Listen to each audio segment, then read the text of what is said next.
Carbonyl compounds के chapter में आज हम एसिटल्स के बारे में पढ़ेंगे। एसिटल्स को हम किस तरह से प्रोटेक्टिंग ग्रुप के रूप में काम में लेते हैं। तो एसिटल्स जो होते हैं उसमें हम देखते हैं कि कार्बोनाइल ग्रुप का सब्स्टिट्यूशन हो जाता है। इसका रिएक्शन करके हम COR बॉन्डेड विद COR, इस तरह से हम जो स्पीशीज़ ऑब्टेन करते हैं उन्हें हम एसिटल्स कहते हैं। तो ये जैसे हमें ईथर्स मालूम है, ऑक्सीजन के दोनों तरफ एल्काइल ग्रुप होता है, तब हम उसे ईथर कहते हैं। और यदि एक कार्बन के दो वैलेंसीज में OR इस तरह से प्रेजेंट हो तो उसे हम जैम डाई इथाइल कहते हैं, जैम डाई ईथर कहते हैं। और ईथर्स की तरह ये बेस के साथ रिएक्शन जब हम कराते हैं तो कुछ रिजल्ट नहीं मिलता है, यानी ये अनरिएक्टिव रहते हैं। और जब एसिडिक मीडियम में हम इनका हाइड्रोलिसिस कराते हैं तो हमें एल्डिहाइड मिल जाते हैं। इसी तरह से यदि हम ये तो फ्री ईथर है, और इस तरह से यदि हम CH2OH यानी ग्लाइकॉल के साथ में रिएक्शन कराएंगे तो इस तरह से हमें साइक्लिक एसिटल मिलता है, जो कि अगेन हमें कीटोन देता है। तो इस तरह से एसिटल्स को जब हम हाइड्रोलाइज करते हैं एसिडिक मीडियम में तो हमें एल्डिहाइड या ketone depending on open chain acetal या साइक्लिक एसिटल से हम रिएक्शन करा रहे हैं, उस पर हमारा रिएक्शन प्रोडक्ट डिपेंड करता है। तो इस रिएक्शन को हम किस तरह से काम में लेते हैं, इसको हम स्टडी करते हैं। सपोज हमारे पास इस तरह का एक कंपाउंड है जिसमें कार्बोनाइल ग्रुप इस तरह से यहाँ प्रेजेंट है और दूसरी तरफ हमें एक एस्टर ग्रुप देखने को मिल रहा है। तो एस्टर ग्रुप में भी ये CO ग्रुप है और एक दूसरा CO ग्रुप ये है। इस कंपाउंड को हम इस तरह से कन्वर्ट करना चाहते हैं कि एक कार्बोनाइल ग्रुप इसमें उपस्थित रहे और दूसरा एस्टर ग्रुप का कन्वर्शन इनटू CH2OH हो जाए। तो इसको कराने के लिए हम क्या करते हैं, हमारे पास में दो तरह के CO मोइटीज़ प्रेजेंट हैं। तो जो कीटोनिक CO है वो हमारा जल्दी रिड्यूस हो जाता है। हम किसी भी रिड्यूसिंग एजेंट को काम में लें, जैसे लिथियम एल्यूमिनियम हाइड्राइड या मेटल के प्रेजेंस में हाइड्रोजन लेते हैं, तो कोई भी रिड्यूसिंग एजेंट हम लें तो ये CO ग्रुप जो है वो एस्टर के इस ग्रुप के पहले रिड्यूस हो जाता है। तो हमें क्या ज़रूरत है, हमें ये ज़रूरत है कि हम इस CO ग्रुप को प्रोटेक्ट कर दें। तो हम क्या करते हैं, इसका रिएक्शन कराते हैं इथाइलिन ग्लाइकॉल के साथ में, और इस तरह से ये कार्बोनाइल ग्रुप जो इस जगह पर प्रेजेंट था उसका एसिटल बन गया, जो कि एक साइक्लिक एसिटल है। अब जब हम इसका रिडक्शन कराते हैं तो लिथियम एल्यूमिनियम हाइड्राइड के साथ रिड्यूस कराने पर यहाँ पर ये जो एस्टर ग्रुप प्रेजेंट था उसका रिडक्शन हो गया है CH2OH में, जबकि साइक्लिक एसिटल अपनी जगह पर वैसे ही उपस्थित है। अब हम इसका एसिडिक मीडियम में हाइड्रोलिसिस कराएंगे तो ये एसिटल हमें वापस कीटोनिक ग्रुप दे देता है। तो ये एसिटल बनाने की एक इम्पॉर्टेंट मेथड है जिसमें हम कार्बोनाइल ग्रुप को पहले प्रोटेक्ट कर देते हैं, इस तरह से रिएक्ट करके अल्कोहल के साथ में रिएक्ट कर देते हैं तो एसिटल मिल जाता है। डायोल के साथ में करेंगे तो हमें साइक्लिक एसिटल मिलेगा, और फिर इसका हम रिडक्शन कराने के बाद में हाइड्रोलिसिस करा देते हैं एसिडिक मीडियम में, तो वापस से कार्बोनाइल ग्रुप रीजेनरेट हो जाता है। सो दिस इज़ हाउ ये एक इम्पॉर्टेंट रिएक्शन है। Next we come to oxidation of aldehydes. Oxidation reaction हमें पता है, कार्बोनाइल कंपाउंड के ऑक्सीडेशन से हमें एसिड्स की फॉर्मेशन देखने को मिलती है। तो कार्बोनाइल ग्रुप हमारे पास एल्डिहाइड्स भी हैं और कीटोन्स भी हैं। तो एल्डिहाइड में हमारे पास में RCHO इस तरह से होता है, यहाँ C डबल बॉन्ड O होना चाहिए। तो इसको जब हम पोटेशियम परमैंगनेट या पोटेशियम डाइक्रोमेट के साथ में रिएक्ट कराते हैं, जो कि हमारे कॉमन ऑक्सीडाइजिंग एजेंट्स हैं, तो COOH हमें मिल जाता है, यहाँ पर भी डबल बॉन्ड होना चाहिए।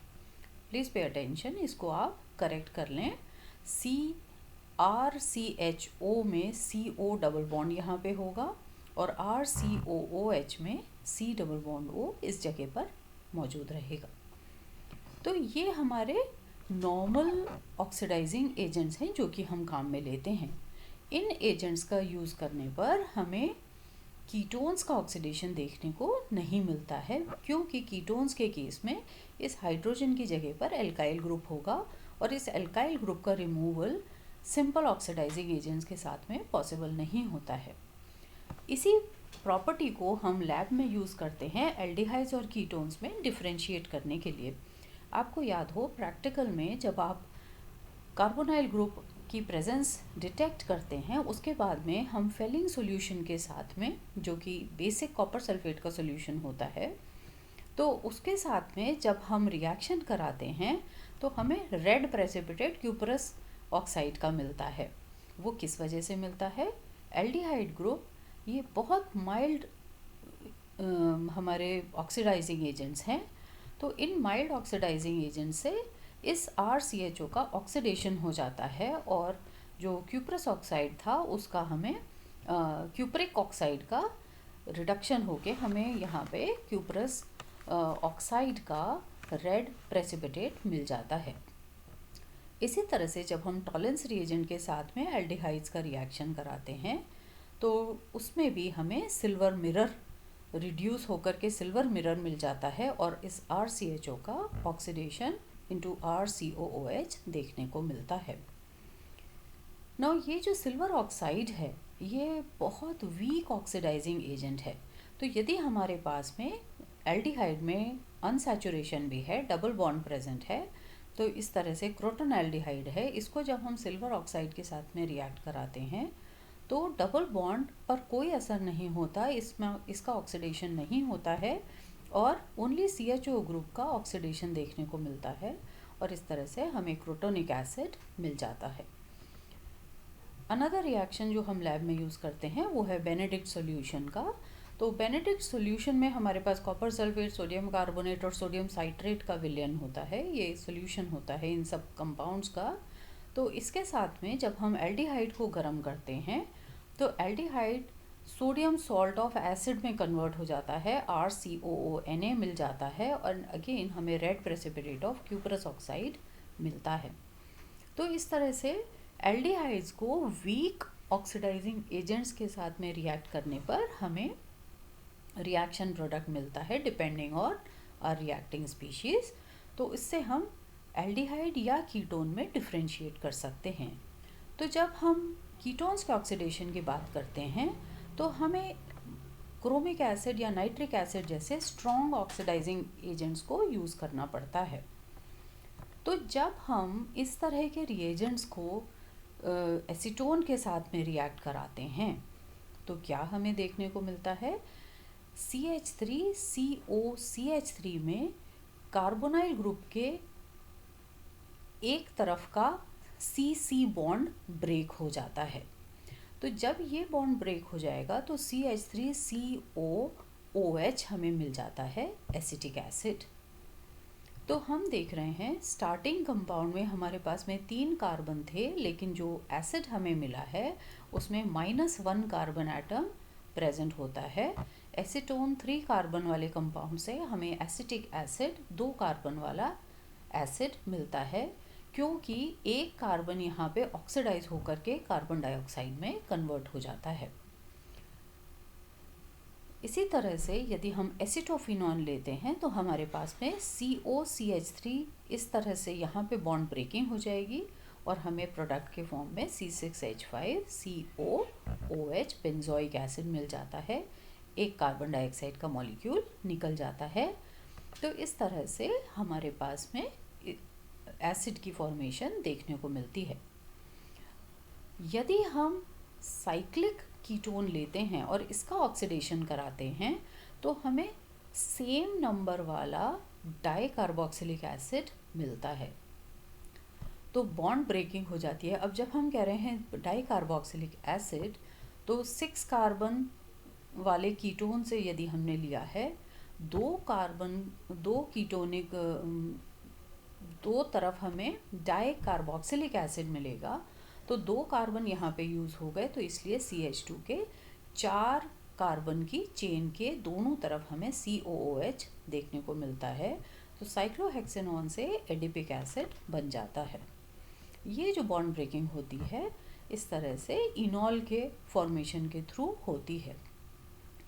अब यदि हमारे पास में एसिमेट्रिक कीटोन है, कार्बोनाइल ग्रुप के एक तरफ एक कार्बन है और दूसरी तरफ 2 कार्बन हैं, तो कौन सी साइड की बॉन्ड ब्रेकिंग होगी? CO के राइट साइड की होगी या CO के लेफ्ट साइड की होगी? तो इसके लिए हमारे पास में एक पॉपऑफ्स रूल है। पॉपऑफ्स रूल के अकॉर्डिंग कार्बोनाइल ग्रुप के जिस तरफ के कार्बन में अल्फा हाइड्रोजन कम होगा, बॉन्ड उस तरफ से टूटेगा। यानी CH3CO CH2 CH3 है तो बॉन्ड ब्रेकिंग यहाँ से होगी, इस कार्बन इस CCH2 की तरफ से बॉन्ड ब्रेकिंग होगी, क्योंकि राइट साइड में 2 अल्फा हाइड्रोजन है, लेफ्ट साइड में 3 अल्फा हाइड्रोजन है। तो बॉन्ड ब्रेकिंग यहाँ से जब होगी तो हमें CH3COOH की फॉर्मेशन देखने को मिलेगी और दूसरी तरफ का भी ऑक्सीडेशन होके ये कार्बन COH में कन्वर्ट हो जाएगा, तो CH3COH हमें देखने को मिलता है। So I hope this is clear. Carbonyl group के जिस साइड अल्फा हाइड्रोजन कम होंगे उस तरफ कार्बन कार्बन की बॉन्ड ब्रेकिंग होगी। नेक्स्ट हम आते हैं कि यदि दोनों तरफ बराबर number of alpha hydrogen present हैं तो किस साइड की बॉन्ड ब्रेकिंग होगी? तो इस केस में हमारे पास में जो रूल है, पॉपऑफ्स रूल के अकॉर्डिंग, जिस तरफ कार्बन की चेन ज़्यादा होती है, यदि कार्बोनाइल समूह के दोनों ओर अल्फा हाइड्रोजन की संख्या समान हो तो CO समूह उस एल्काइल ग्रुप के साथ लगा रहेगा जिसमें कार्बन की संख्या कम होगी। यानी अगर बॉन्ड ब्रेकिंग यहाँ से होती है तो यहाँ पे 3 कार्बन जुड़े हैं, और अगर इस साइड होगी तो यहाँ पे कार्बन की बॉन्ड ब्रेकिंग के ऊपर डिपेंड कर रहा है, तो यहाँ पे इस तरफ बॉन्ड ब्रेकिंग होगी तो हमें CH3CH2COOH प्रोपियोनिक एसिड मिलेगा। Let me repeat, alpha hydrogens दोनों तरफ यदि सेम होते हैं तो bond breaking larger number of alkyl group की साइड पर होती है। जब ज़्यादा नंबर ऑफ कार्बन की तरफ से बॉन्ड ब्रेकिंग होगी तो उसका रिजल्ट क्या होगा कि कार्बोनाइल ग्रुप उस चेन की तरफ जुड़ा रहेगा जहाँ पर कार्बन कम है। सो हेक्सेनॉन में 3 हेक्सेनॉन में एक तरफ 2 कार्बन है, दूसरी तरफ 3 कार्बन है, तो 3 कार्बन वाली चेन की ब्रेकिंग हो जाएगी, कार्बोनाइल ग्रुप 2 कार्बन के साथ में जुड़ा रहेगा और ये CH3CH2COOH, और दूसरी तरफ CH3CH2, इस CH2 का कन्वर्शन इनटू COOH हो जाएगा। तो इस तरह से रिएक्शन हमें देखने को मिलता है। हम एक एग्जाम्पल और लेते हैं और यहाँ पे हमने लिया है CH3CH2CO CH2CH2CH3। तो यहाँ पे अगर हम दूसरा एग्जाम्पल हम क्या देख रहे हैं जिसमें हम बॉन्ड ब्रेकिंग दूसरी साइड से कर रहे हैं, तो हम देखते हैं इस केस में हमें एसिटिक एसिड और ब्यूटेनोइक एसिड देखने को मिलता है। तो ब्यूटेनोइक एसिड बहुत कम कंसंट्रेशन में मिलता है। मेन प्रोडक्ट जो हमारा है वो कौन सा है? जहाँ पर लार्जर नंबर ऑफ कार्बन की चेन जहाँ पर है वहाँ से बॉन्ड ब्रेकिंग होती है। So this is clear I think, Popoff's rule. Now there is one special case, जब हम सेलेनियम ऑक्साइड की प्रेजेंस में ऑक्सीडेशन कराते हैं तो उस केस में प्रोडक्ट हमें डाइकार्बोनाइल कंपाउंड मिलता है, और जिस कार्बन पे कार्बोनाइल ग्रुप है उसका जो एडजेसेंट ग्रुप है, नेबरिंग ग्रुप जो है, वो भी CO में कन्वर्ट हो जाता है। तो एसिटाल्डिहाइड को जब हमने रिएक्ट कराया है तो ग्लाइऑक्सेल हमें मिलता है। ब्यूटेनॉन को जब हम रिएक्ट कराएंगे तो ये CH2 CO में कन्वर्ट हो जाएगा, CH3CO COCH3। साइक्लोहेक्सेनॉन में एक CO ऑलरेडी प्रेजेंट है, इसका नेबरिंग एक और हमें CO साइक्लोहेक्सेन डायोन के रूप में फाइनल प्रोडक्ट मिल जाता है. So we stop here today, student, and we will continue our class with more reactions in carbonyl compounds. So we'll meet in our next class.